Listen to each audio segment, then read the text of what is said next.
La course d'aujourd'hui a pris le départ devant le lac Kivu où les supporters étaient au rendez-vous de la 6e étape.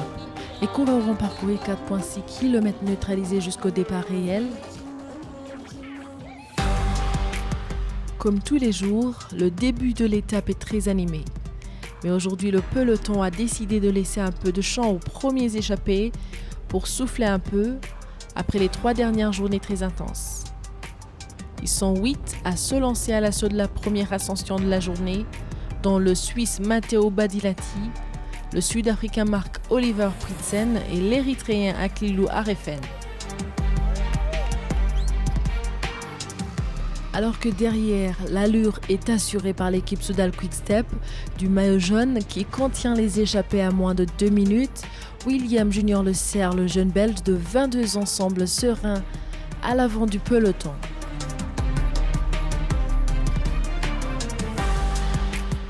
On remarque à l'avant la présence du Rwandais Moïse Mugisha qui tient à faire honneur à son maillot national. Il y a une bonne entente dans l'échappée qui s'organise parfaitement pour l'instant. Les échappés passent au sommet de Sashwara, le point culminant de ce tour du Rwanda à 2455 mètres. C'est le toit du tour comme on l'appelle. Derrière, l'allure a changé. Les Soudal Quick-Step imposent un rythme assez élevé pour maintenir un écart raisonnable avec les échappés.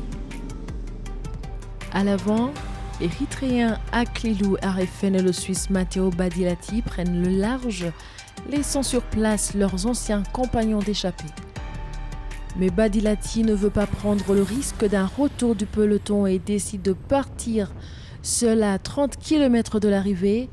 L'Érythréen ne peut plus le suivre. Le coureur de l'équipe Q36.5 peut désormais assurer son propre rythme et gérer son avance au milieu.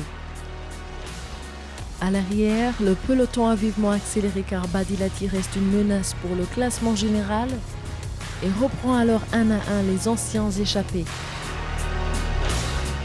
Les derniers kilomètres vont être difficiles pour le coureur suisse. La tension est énorme. Il a encore une poignée de secondes d'avance, 35 exactement. À 300 mètres de la ligne, il sait alors qu'il a suffisamment d'avance pour remporter cette victoire qu'il attendait depuis longtemps.